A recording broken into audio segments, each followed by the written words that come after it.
আর আমি জাস্ট দুইটা প্রশ্ন বা আমার জিজ্ঞাসা জায়গা, সেটা হয়তো আপনারা যদি উত্তর দেন। যে একটা তো আমি বলে ফেলেছি যে ইন্টারনেট কেন বন্ধ হলো, এই বিষয়টা আমি আসলে সুস্পষ্ট জবাব চাই। এবং আমরা তো বুঝি এটা পলিটিক্যাল একটা জায়গা থেকে করা হয়েছিল, বাট এখানে আসলে ব্যুরোক্রেটদের কী সম্পর্ক ছিল এবং এখানে জন্য রেসপন্সিবল পার্সনটাকে আমি দ্রুত সময়ের মধ্যে এই এই তদন্ত রিপোর্টটা চাই। আসলে আমি এটার সম্পূর্ণ ব্যাখ্যা চাই। এটার জন্য আসলে কে কারা দায়িত্ব নেবেন বা এটা আপনারা একটু বলবেন, এটা আমাকে আমি জানালে খুশি হব। এটি হলো যে আপনাদের চিঠি দেওয়া আছে 4 তারিখ, ব্যাখ্যা দেওয়ার জন্য 4 তারিখে পাচ্ছেন চিঠিটা? আপনি ছিলেন না?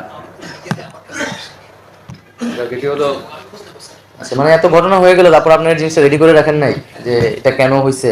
আমি তো ভাবছি আমি এসে প্রথম দিন এটা দেখবো। আমি সেটাই সেই চিঠিটা।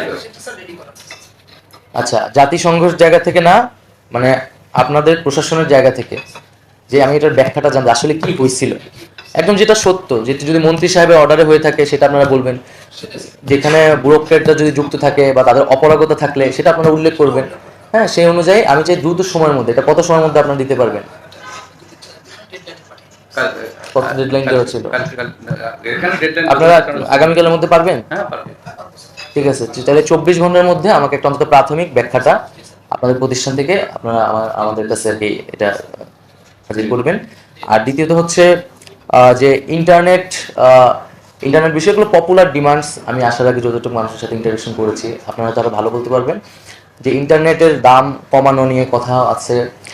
বিশেষত মেয়াদের বিষয়টা নিয়ে অনেক কথা আছে, যে ইন্টারনেট এটা আসলে সিম কোম্পানিগুলো মেয়াদ কেন থাকবে, বা এইটা নিয়ে আপনারা একটু বলতে পারেন খুব ছোট করে, আমরা হয়তো পরে এটা নিয়ে আলোচনা করবো আরও।